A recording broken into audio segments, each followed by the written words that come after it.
ஓம் சாய்ராம், ஜெய் சாய்ராம். எல்லாரும் நல்லா இருக்கணும், எல்லாருக்கும் நல்லதே நடக்கணும்.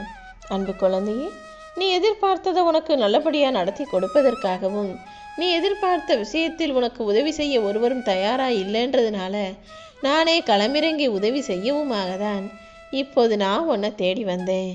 சீக்கிரமே நீ எதிர்பார்த்ததை விட சிறப்பான நல்ல விஷயம் உன் வீட்டில் நடக்க தான் போகுது. இத்தனை நாளாக நீ வாழ்க்கையில் சந்தித்த எல்லா மனிதர்களையும் காரண காரியத்தோடு தான் நான் உன்னை நோக்கி அனுப்பி வச்சேன். நீ சந்திக்க எல்லா மனிதர்களும் உனக்காக அனுப்பப்பட்டவங்க தான். இதில் உனக்கு வேணுங்கிறவங்க வேணாதவங்க, உனக்கு பிடிச்சவங்க பிடிக்காதவங்க, உனக்கு தெரிஞ்சவங்க தெரியாதவங்கன்ற எந்த பாகுபாடும் இல்லை. நீ உன் வாழ்க்கையில் அவங்கள சந்தித்ததற்கும் அதன் மூலமாக உன் வாழ்வில் நடந்த நன்மை தீமைகளுக்கும் எல்லாவற்றிற்கும் நான் தான் காரணம். உன் பூர்வ ஜென்ம கர்ம வினைகளை கரைப்பதற்காக தான் இதையெல்லாம் நான் செஞ்சேன் என் செல்லமே. உன் பூர்வ ஜென்ம கர்மாக்கள் உன்னை ரொம்ப பாடாப்படுத்துகிற மாதிரியும் உன்னை நிம்மதியிலிருந்து தவிக்க வைப்பது போலவும் உன் தலையெழுத்து எழுதப்பட்டிருந்தது. அதை சரி செஞ்சு உன் கஷ்டத்தை இலகுவாக்கி முடிச்சு கொடுக்கறதுக்காக தான் இந்த அளவுக்கு சில கஷ்டங்களோட உன்னை காப்பாத்தினேன். தலைக்கு வந்தது தலைப்பாகையோட போச்சுன்னு சொல்றது போல நீ அனுபவிக்க வேண்டியிருந்த பெருமளவு கஷ்டங்களையும் இந்த அளவில் உனக்கு கொடுத்து எல்லாத்தையுமே கர்மாக்களை எல்லாம் கரைச்சிட்டேன் என் செல்லமே.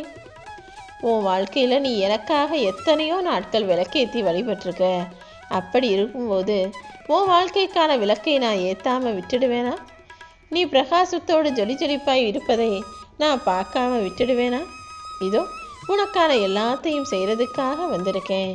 உன் உள்ளம் முழுவதும் நிறைந்திருக்கும் இந்த சாயப்பா உன் மனக்கவலைகள் அனைத்தையும் அழித்து உனக்கு நல்வாழ்க்கையை தரப்போகிறேன்.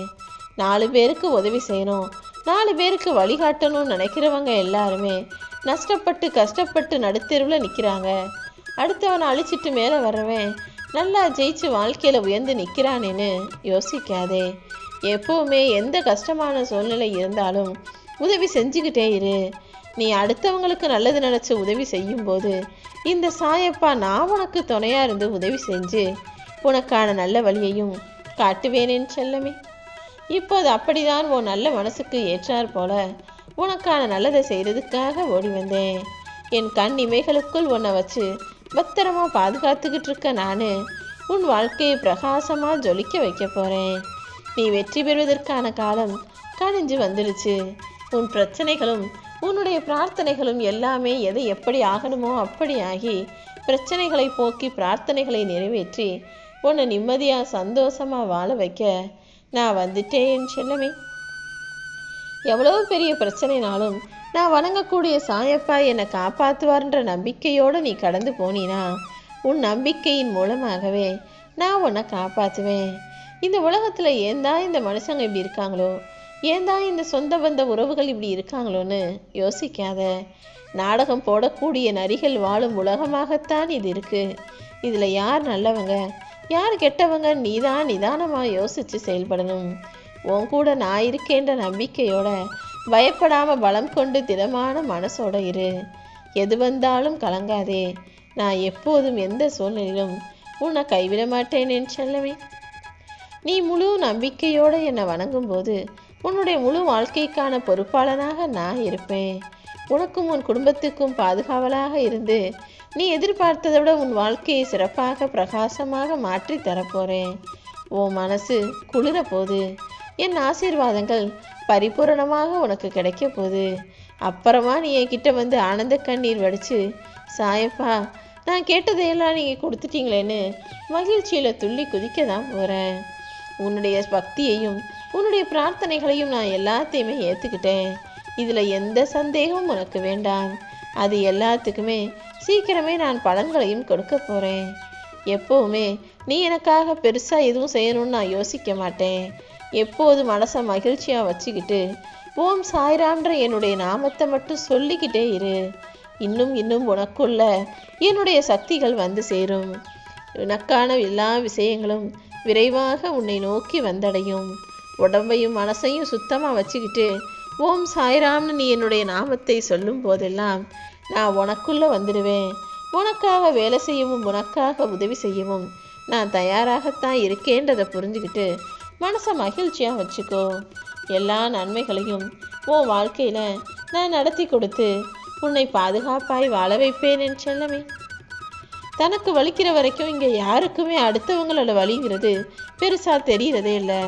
யாருக்கு எந்த கஷ்டம் என்ன பிரச்சனைனாலும் அதை ஒரு சாதாரண தகவலாகவே பார்க்கக்கூடிய அளவுக்கு மனிதர்களுடைய மனசு கல் நெஞ்சமாக மாறிதானே போயிடுச்சு. முன்னெல்லாம் ஒருத்தருக்கு ஏதாவது ஒரு கஷ்டமோ பிரச்சனையோனா இன்னொருத்தர் ஓடி வந்து உதவக்கூடிய சூழ்நிலையில் இருந்தாங்க.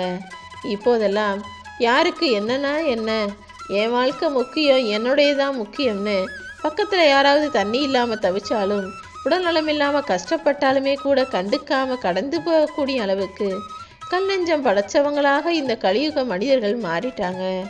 அந்த காலத்தில் அப்படி இருக்கக்கூடிய இந்த சூழ்நிலையில் உன்னை யார் செதுக்கினாலும் உளியால் குத்தினாலும் காயப்படுத்தினாலும் நீ சிற்பமாய் மாறக்கூடிய அளவுக்கு தயாராயிரு.